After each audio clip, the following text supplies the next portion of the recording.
Hey spooky fam, it's Corin, your gossipy girl, back with another deep dive into Nevada's haunted past.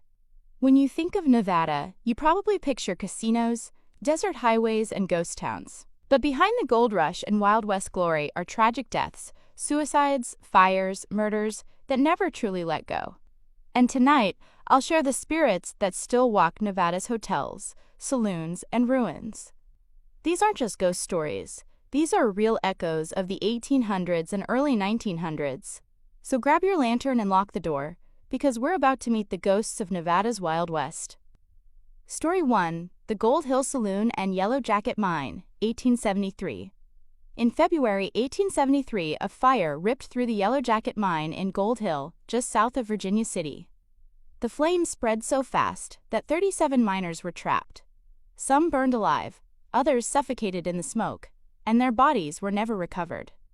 Right above that tomb sits the Gold Hill Saloon, 1540 Main Street, Virginia City. Guests say the spirits never left. One ghost, William, a miner, lingers in room 5. You know he's near when you smell cherry pipe tobacco drifting through the dark. They say the fire bound the miners, souls to the earth, and to the saloon that profited from their labor.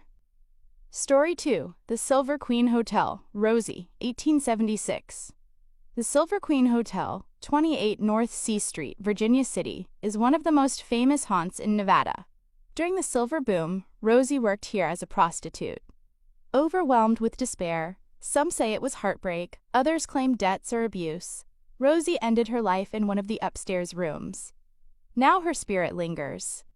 Guests feel icy fingers slip into their hands, mirrors fog with ghostly messages, and soft crying seeps through the walls.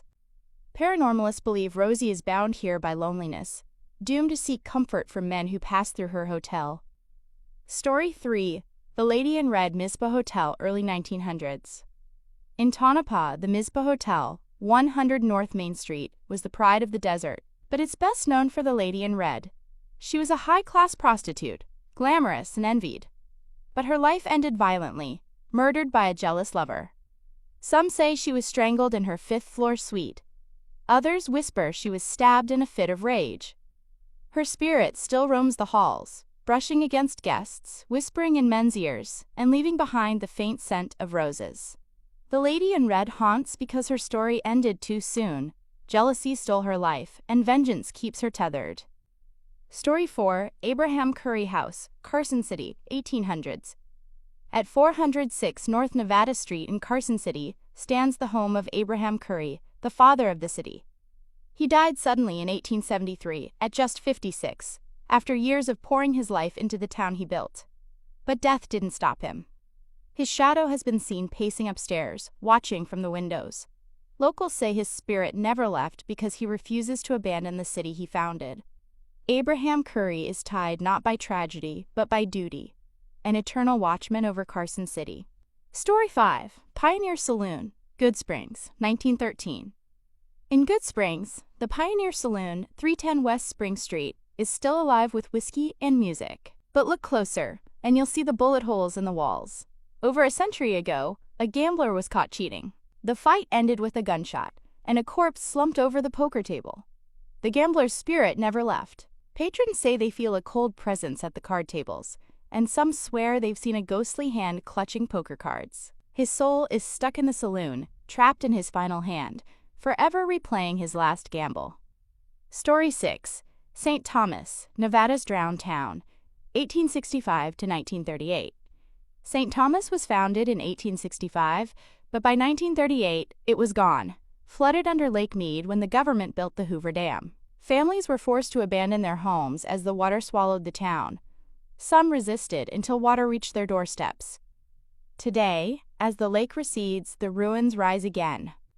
Walk the cracked earth of Old St. Thomas Road over to Nevada, and you might hear children laughing at the schoolhouse ruins, or see phantom figures wandering the drowned streets. These spirits don't haunt from violent death. They haunt from heartbreak, from a home they never wanted to leave.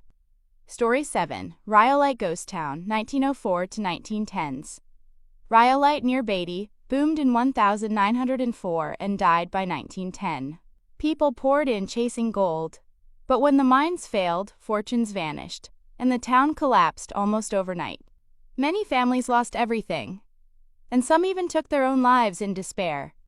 Now the ruins of Rhyolite Ghost Town, off Rhyolite Road, Beatty, Nevada, are haunted by broken dreams.